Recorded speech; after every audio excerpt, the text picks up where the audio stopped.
ब्रह्मा विष्णु महेश का जो काम है वो सेपरेट नहीं है। देखने में तीन नाम अलग लगते हैं, लेकिन वो तीनों का काम साइमल्टेनियसली चलता है, इकट्ठे चलता है।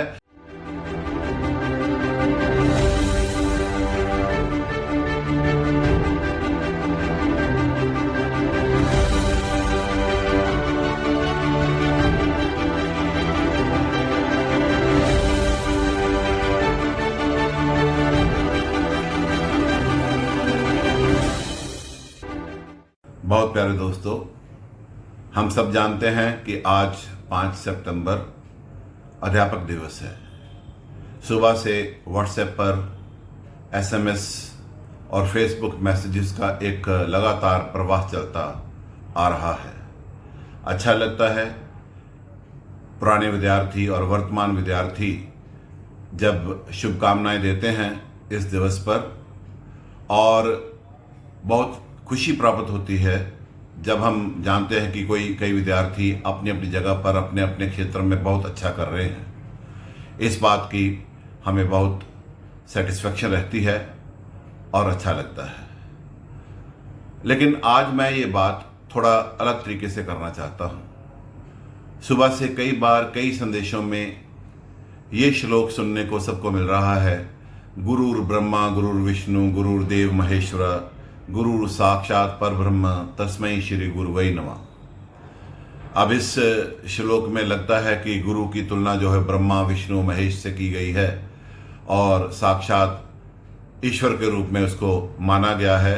ये सुनकर कई शिक्षकों के मन में अहंभाव भी आ जाता है, अपने आप को महान समझना शुरू हो जाते हैं, ईगो इन्फ्लेट हो जाती है। ऐसे में मैं कहना चाहता हूँ कि ये जो श्लोक है इसको जरा अलग तरीके से देखें। मैं समझता हूँ ये गुरु की प्रशंसा में लिखा हुआ तो है ही, लेकिन गुरु पर एक बहुत बड़ी जिम्मेवारी भी लगाता है। ये श्लोक कहना चाहता है कि गुरु को ब्रह्मा की तरह होना चाहिए, विष्णु की तरह होना चाहिए, शिव की तरह होना चाहिए। अब ब्रह्मा विष्णु और महेश का अर्थ क्या है? ब्रह्मा क्रिएटर है, विष्णु प्रिजर्वर है और महेश डिस्ट्रॉयर है। ब्रह्मा की तरह एक गुरु को इनोवेटिव क्रिएटिव होना चाहिए और विद्यार्थियों के साथ उसको नए नए प्रयोग करने चाहिए, नए नए तरीके से उनको सिखाना चाहिए। ब्रह्मा की तरह उसको विद्यार्थी के अंदर, समाज के अंदर, देश के और मानवता के अंदर एक स्फूर्ति लानी चाहिए, पैदा करनी चाहिए, उसका निर्माण करना चाहिए, नए विचार लाने चाहिए। उसको ब्रह्मा होना है, उसको ब्रह्मा हर रोज होना है, क्लास के अंदर भी क्लास के बाहर भी। और फिर विष्णु जिसका काम है पालन पोषण करना। एक शिक्षक का रोल सिर्फ क्लासरूम की चारदीवारी तक सीमित नहीं है, उसका जिम्मेवारी जो उसकी है वो क्लास के बाहर भी है। उसको विद्यार्थी की समस्याओं को, उसकी व्यक्तिगत समस्याओं को, उसकी पारिवारिक समस्याओं को भी ध्यान में रखते हुए उसका ध्यान रखना है, उसका पालन पोषण करना है। Or like Vishnu, he has not only to take care of individuals, he has to take care of the society also.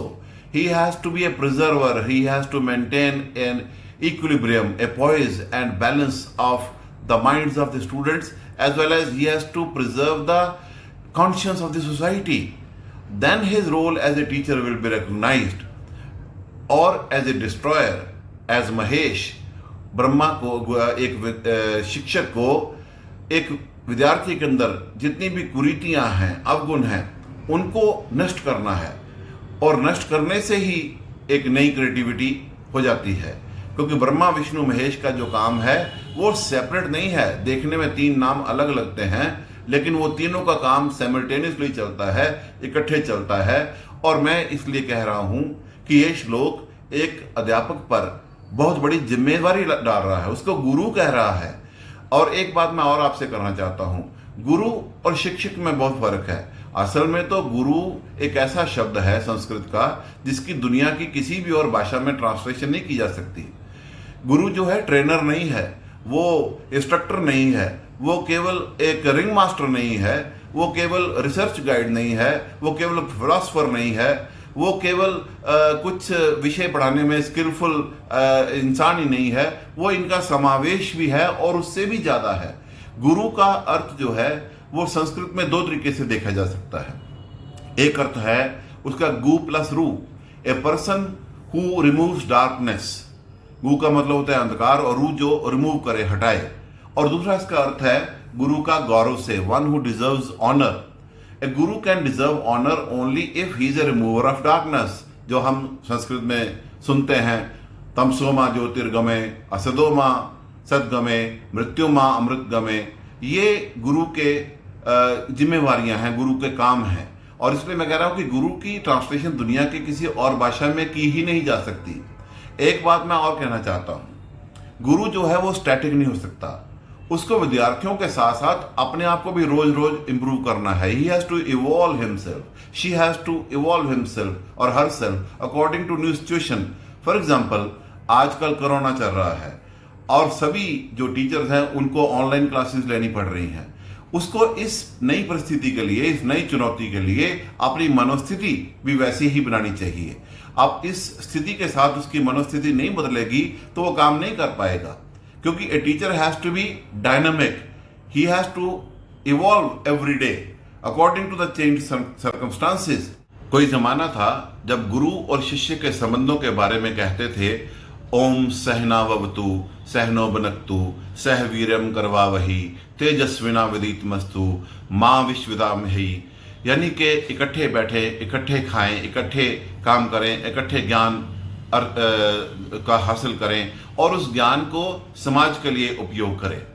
और इसीलिए गुरु की प्रेजेंस में बैठ के सिखाया जाता था, सीखा जाता था। जो जो गुरु बोलता था वो वेद बन गए, जो जो शिष्य सुनता था वो श्रुतियां बन गई। और जो गुरु और शिष्य ने इकट्ठे बैठ के जो जिन चीज़ों पर, जिन विषयों पर चिंतन किया वो उपनिषद बन गए, क्योंकि उपविष्ट और उपनिषद दोनों की जो रूट है वो सेम है।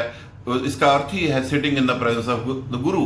लेकिन अब वो नहीं हो सकता, अब ऑनलाइन है, डिस्टेंस आ गया है।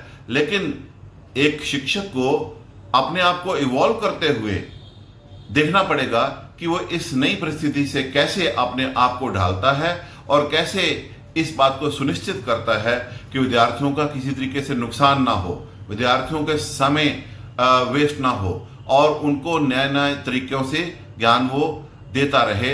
ये बात भी बहुत ज़रूरी है। मैं एक बार फिर से सभी अध्यापक साथियों को और सभी विद्यार्थियों को शिक्षक दिवस पर बधाई देता हूं।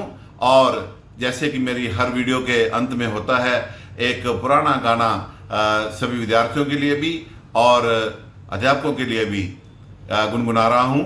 रुक जाना नहीं तू कहीं हार के, कांटों पे चल के मिलेंगे साए बहार के।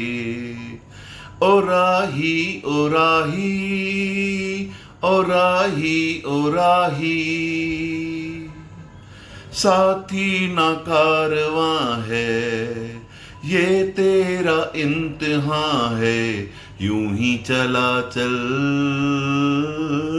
दिल के सहारे, करती है मंजिल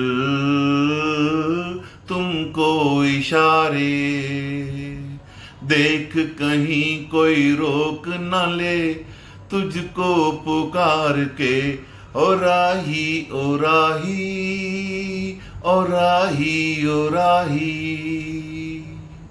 रुक जाना नहीं तू कहीं हार के। धन्यवाद।